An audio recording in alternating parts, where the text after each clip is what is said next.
Imagine witnessing your best friend be betrayed so badly that you'd be willing to set their ex's car on fire. We'll get to that revenge in a bit, but first, I ruined my mom's fiance's life, and I just might get away with it. The moment I met Matthew, I knew I wasn't ever going to like him. Something just didn't feel right about him. He felt sly, like a hagfish. So on that Saturday evening, when my mom introduced him to me right before going out on a date with him, I furrowed my brow, murmured what might have been a greeting, and went upstairs to my room. Now, it's not exactly uncommon for a 15-year-old to not be accepting of their parent dating. Since my father had died 3 years before, my mom had refused to see anyone else. And I was fine with that. We had only each other those 3 years, and I wanted things to remain that way. But then Matt weaseled his way into my mother's life. When my mother got home from her date, she asked why I'd been rude. "I don't think I like him very much," I said.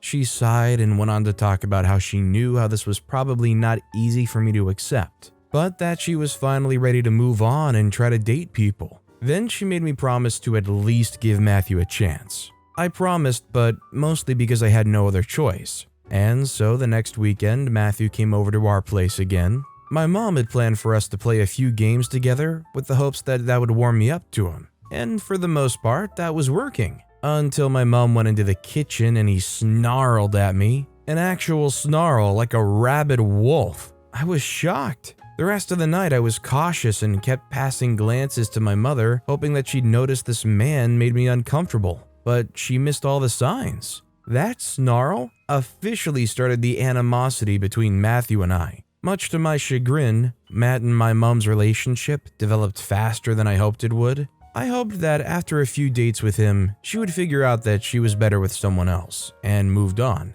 But there was obviously something in him she saw that made her reject common sense. I, on the other hand, saw it all. From his lack of respect for personal space, to his ugly smile, to his annoying habit of flicking my arm, Matt grew more and more irritating. It was relatively bearable at first, but then it quickly got malicious. The first incident that let me know I was in serious trouble happened 6 months into my mom's relationship with Matt. Now, I'm asthmatic, and though it's not so chronic, I have to have my inhaler available all the time. Now, when I'm in public, I always have my inhaler on my person. However, at home, I mostly don't, or at least I didn't used to. There's always an inhaler on my bedside table and another on the key tray. Always. That Saturday afternoon, Matt was over and my mom was out running errands. I'd been doing my homework and planning my entry for the science fair all morning. So I decided to lay back and play a few games of Call of Duty with my friends on my PlayStation. After walking in uninvited into my room, I mentioned he has no respect for personal space, right? He proceeds to tell me to get off my computer. Without bothering to turn around, I muted my mic and told him I had permission to play from my mom. He told me he didn't care and to get off the computer immediately. At that point, I actually took my headphones off, turned towards him, and told him to take it up with my mother when she got back. But I wasn't going to leave my game just because he wanted me to. He snarled again, and for a moment I thought he was going to hit me. Thankfully though, he just stood up and moved towards the door. I didn't even wait for him to get to it before returning to my game. 30 minutes later, I felt the start of an asthma attack start to build. So I left my game to get my inhaler from my bedside. My inhaler wasn't there. I checked the drawers just to be sure. Wasn't there either. So I went downstairs to get the one on the key tray. That wasn't there either. And it was at this point that I knew something was fishy.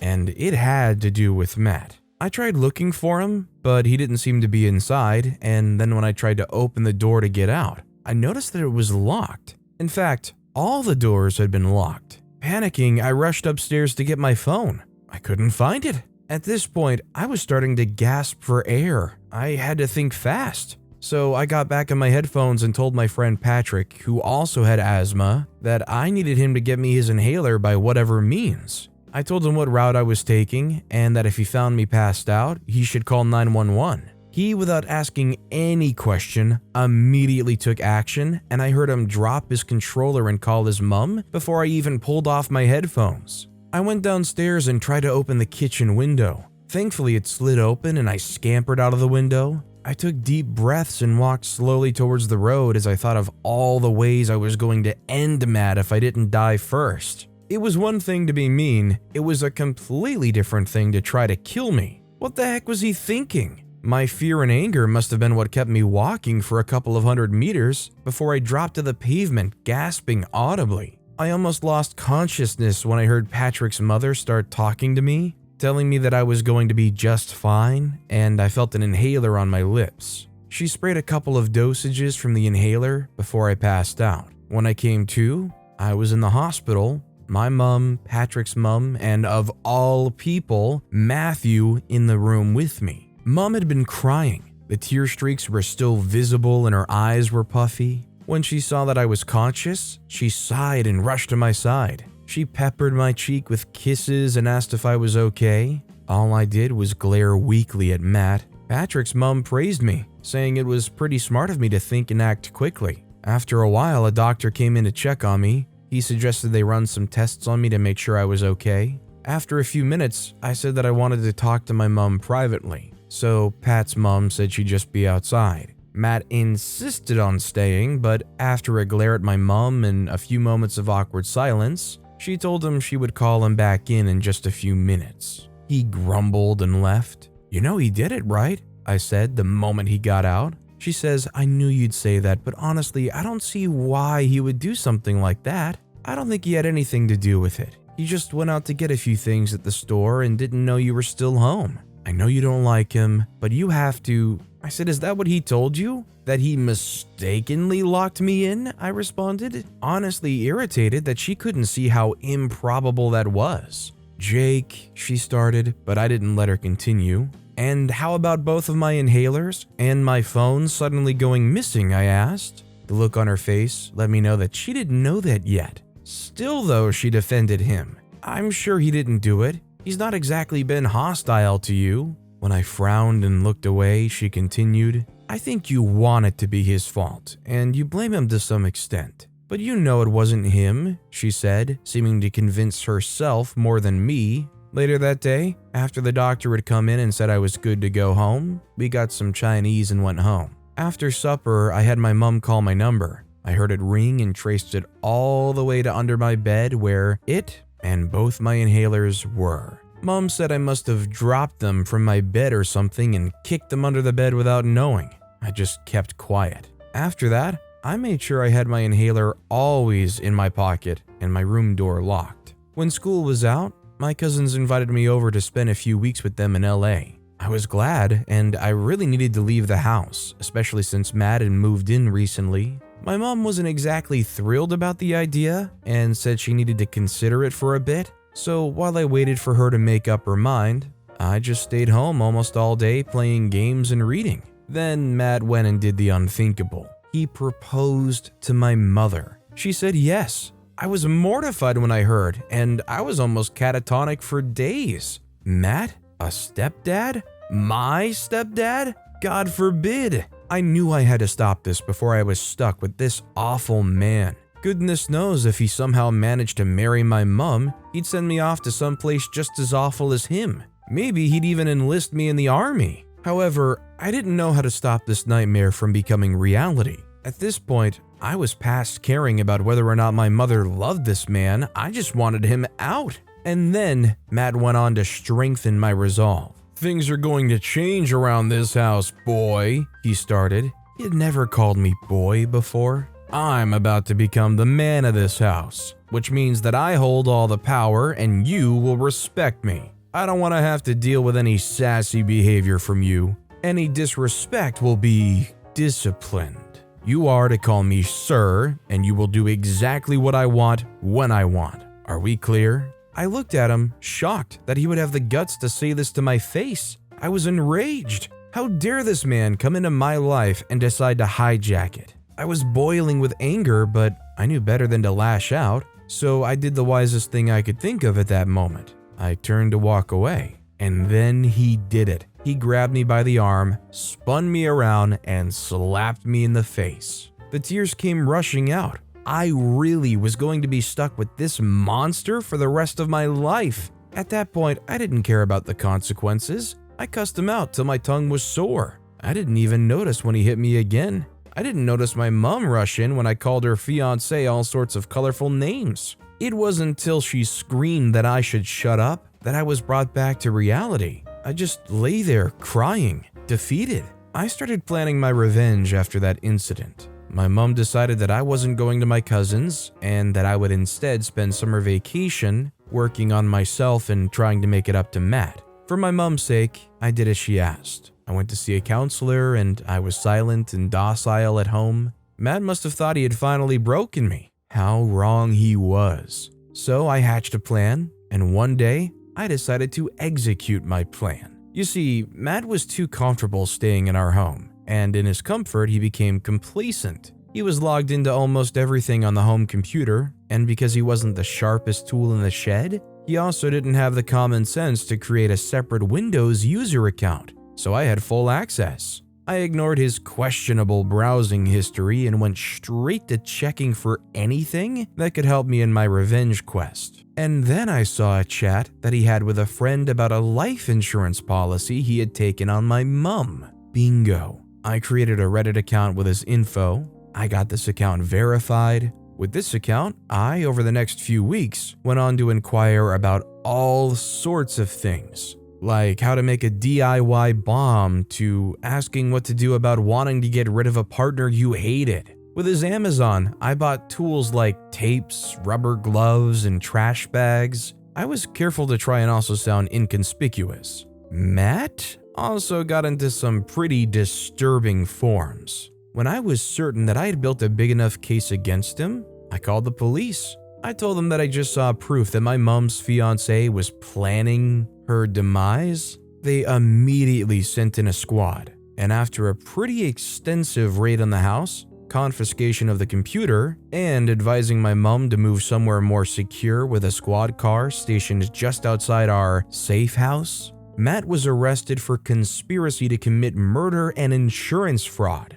My mom, as usual, was at first defensive of Matt, but after the police had explained what they had seen on the computer, fear made her change her mind. Needless to say, she broke things off with Matt and wanted us as far away from him as possible. Matt kept insisting that it was all me, but he couldn't prove it. Given the fact that he had just taken out an insurance policy on my mom, the accusation seemed to just stick. My mom was heartbroken, of course, but after almost 2 months of heartbreak, she decided she had to move on with life and get Matt out of her head. She transferred to another state, sold the house, and we moved. Now, my awful would-have-been stepfather is facing a long time in prison, while my mom and I have our old life back. Do I feel guilty? A little bit, but what I feel more is relief, knowing that I don't have to bother about him anymore. So there's how I ruined the life of my mom's fiance, and honestly, he had it coming. I just wonder if there was more going on between the fiance and OP's mom than OP knew behind closed doors. I mean, if they were laying their hands on OP, it's almost certain,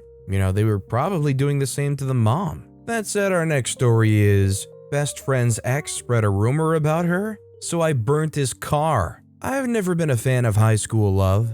Now, I know that might sound crazy because teenagers have nothing better to do than worry about who's dating who and who likes who, and I'm a teenager, but the fact is I'm the type of person that likes to keep quiet and listen. I learn a lot like that, and I see that a lot of teenagers don't know what love is, and they don't know how to do that stuff right, and they only get themselves and other people hurt in the process. Of course, that's only my perspective. But I'm talking from a point of view of a person that's seen what harm high school love can do to a person. For real, I think it's something people are better off without, because why go through so much pain and sadness for someone that isn't worth your time and affection? Take, for instance, my best friend Mel. She tried dating for the first time, and she decided to take a chance with Jason, one of the greatest jerks in school. Of course, that guy really did a number on her. Not only did he break her heart, he also humiliated her to the extent that she had to change schools to complete her sophomore year. I couldn't let him get away with it, so it fell on me to get revenge in her name. There wasn't much I could do that wouldn't get me arrested, so I settled for destroying his most prized possession. His Porsche 911 Carrera, but let's talk about how it all happened.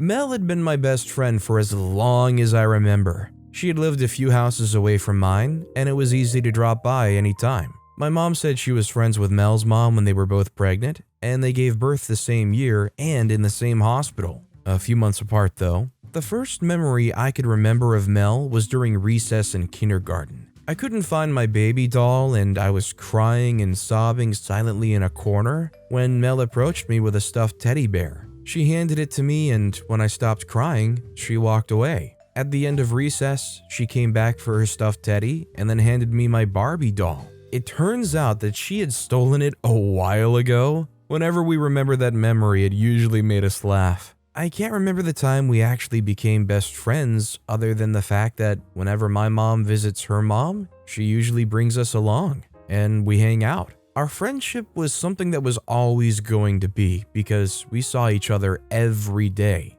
Every time at home, school, and even church. Growing up, we had our differences. Like any other friendship, we had our ups and downs. Mel was from a very religious home, way more religious than mine, even as we attended the same church. And she went through this phase when all she said made it seem she was trying to condemn me for the fact that I wasn't as intensely religious as she was. We actually got into a huge fight once or twice because of this, and we didn't speak for months. But eventually we reconciled when we saw that it was hard to stay apart from each other. She grew out of that phase when we were in the 8th grade, the final class of junior year. Everyone in our grade, me included, had hit puberty and our bodies had started to change. In my freshman year of high school, I was already sporting C cups and a body that would make bikini models proud. And because of that, I was getting second glances and relationship requests. Mel, on the other hand, was growing at a really slow rate. She was a teenager, all right, but there was nothing to show for it. She still looked like a kid in high school, and of course, this messed up her self-esteem. Some of the guys and girls in the school didn't make it any easier on her. They would tease her and call her names. It was really demoralizing. And naturally, there wasn't any guy that liked her or asked her out. Even if they did, they were too scared to say anything because they didn't want to be seen with her. I was the only one that stuck with her throughout all her time in freshman year. I didn't even go out with the guys that asked me on dates, not even the ones I really liked, because I didn't want her to feel alone for a second. I didn't tell her this, of course. I didn't want her feeling guilty or anything. So while everyone in freshman year was out dating and making out, we stayed together, spending our time playing dress up and filling our Friday nights by watching every bad movie ever made. But everything changed during the summer holiday. Mel went on a vacation to her grandparents' place in New York. She came back a week before school resumed, and when I tagged along with her parents to pick her up from the airport, I couldn't believe my eyes. Mel's growth spurt had kicked in, and in 3 months, she had grown into an actual babe. She was still tall and slender, but she had blossomed. Even her hips and butt had gotten visibly bigger. She looked more beautiful then, more radiant and confident. I knew immediately that it was going to be a crazy year. I just didn't know how crazy it was going to be. When we got home, she showed me the new clothes she bought for resumption. She had some cousins staying with her grandparents, and they were the ones that helped her do the shopping. The new clothes were nothing like what she used to wear, and I have to say, I was kind of concerned that she was turning into someone that she wasn't. I didn't mention anything at first though, because she was having fun, and all I wanted was for her to be happy. Also, her parents had no problem with her new choice of clothing, so why say anything? Anyways, the first day of school came, and it went just as I predicted. The other students were surprised at Mel's drastic change, and the boys and even some girls couldn't keep their eyes off her. Mel, who wasn't used to that sort of attention, hurried into the bathroom to hide.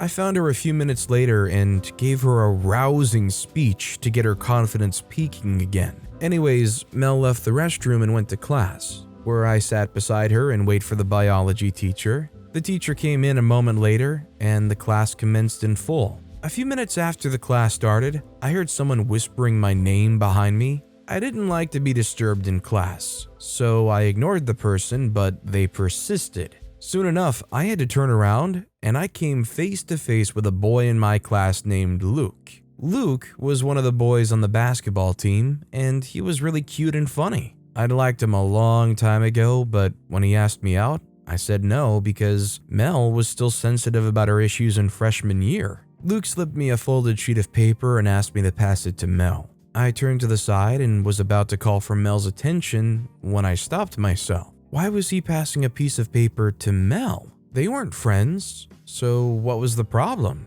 Curiosity took over, and I unfolded the sheet of paper to read its contents. To my utter shock, it was a note to Mel asking her if she wanted to hang out after school. The most annoying part of it all was that the note was the same as what he gave to me the last year. It contained the exact same corny lines and sentences which I found romantic. I started to wonder how many girls he had used this same note to woo, and in my anger or fit of jealousy, I don't care, I squeezed the note and threw it back at him. As soon as class was over, I walked up to him, then warned him to stay away from Mel, but that was just the beginning. It was as though every guy in high school had set their eyes on Mel, and whenever I tried to stop one, 10 more would rise. I just couldn't keep warding them off. In the end, it all fell on Mel to do what she wanted. And soon enough, it became clear to me that she actually had started to like the attention. The next week, Thursday at the end of the school day, Mel and I were set to go home. We already had plans to finish up our assignments on time, so we could watch a movie. As soon as we stepped out of the hallway and onto the lawn, we heard someone call out to Mel from behind. We both turned around, and it was Jason. Who is Jason, you ask? Well, Jason was the hottest senior in school. He was the captain of the basketball team, and what's more, he had the sweetest ride in school. Earlier that day, everyone heard that he had broke up with Tasha, the head cheerleader and the most popular girl in school, and that meant that he was back on the market. I knew there was a problem immediately when I realized he knew Mel's name. He said hi and asked where she was going, completely ignoring the fact that I was literally standing right next to her. She told me she was headed home, and he offered to give her a ride. I could see the twinkle in her eyes when he made the offer, and for a moment I thought, oh crap, this girl is gonna make me walk home alone. But she turned to look at me and then politely declined his offer. I thought that was going to be the end, but Jason wasn't done. He asked her what she was doing that weekend, and she promptly said nothing. Then he asked her if she would like to go out with him to see a movie. I could literally see her bubbling with excitement, and when she finally said yes, I was only glad that it was over and we could leave. Throughout our journey home and the movie time, Jason was all Mel wanted to talk about. Sometimes when I'm talking about something else, she would space out. It got really annoying, but I had to be patient with her. The Jason date would, of course, be her first date. Honestly, I had my reservations about the whole thing. Firstly, and I blame this one on my conspiracy theorist mindset, I was worried that Jason just wanted to use Mel to get Tasha jealous, and if they actually worked their stuff out, I was feared that he would just discard Mel. Secondly, I feared that the breakup was actually real,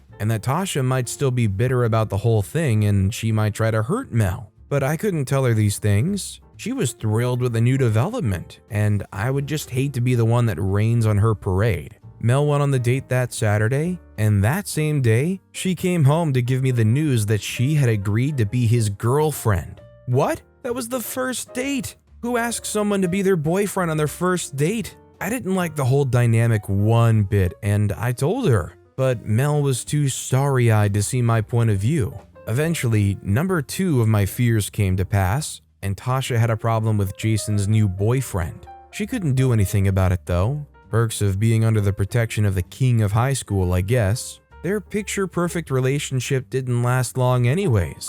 The whole thing ended as quickly as it started. One evening after hanging out at Jason's, Mel came to my house. Her makeup was smeared all over her face and her eyes were swollen. I knew she had been crying, but I had no idea why. I invited her in, and when we were safely locked inside my room, she told me that Jason dumped her because she said she wasn't ready to do certain actions with him. What the heck? That wasn't all. She told me that on the first date, he had pressured her into doing certain things with her hands. And just like that, their 2-week-long relationship came to a bitter end. If that was where it all ended, that would have been better, but it wasn't. Jason went on to tell the boys on the basketball team how easy Mel was and how she, how do I say this, did certain deep things to him every day for the past 2 weeks. The rumors spread like wildfire, and soon enough, everyone was calling Mel easy and promiscuous behind her back and to her face. What's worse, she no longer had the protection of Jason, and Tasha declared open season on her for stealing her man. It was so bad that there was little I could do to stop it. Eventually, Mel became so depressed that she stopped coming to school. She had finally convinced her parents to let her transfer, so she traveled to New York to continue her sophomore year. That was how I lost my best friend. I was so mad at everything. The school system for failing to help Mel with the bullying, myself for not doing more to protect her. Then, Jason. I decided that Jason was going to pay for all the horrors he had put Mel through. So one day after school, I trailed him home in a taxi, and when I knew his house, I came back later that night with a gallon of kerosene. His car was parked in the driveway. I wanted to douse the seats with kerosene, but I couldn't get the doors open without setting off the alarm. So I used the stuffings and blanket I brought from home and stuffed them under the car. Then I poured the kerosene on the car and the blanket, and I set the blankets on fire and ran away. I watched from a distance as the car went up in flames. Jason and his father came out, but before they could call 911 or get an extinguisher, the fire hit the fuel tank, causing a massive explosion. The car was burnt to bits before they could do anything about it. I went home happy and satisfied that day. I mean, OP might have gone and done that, but their friend's still gone and everything's still overall kind of crap. Is it truly like the most satisfying revenge to blow this guy's car up? But with that being said, that's all the time we have for today. Now, if you want to hear another absolutely crazy story of revenge, check out that video on the left. Or if you missed my latest video, check out that video on the right. That said, I'll see you all next time with some more stories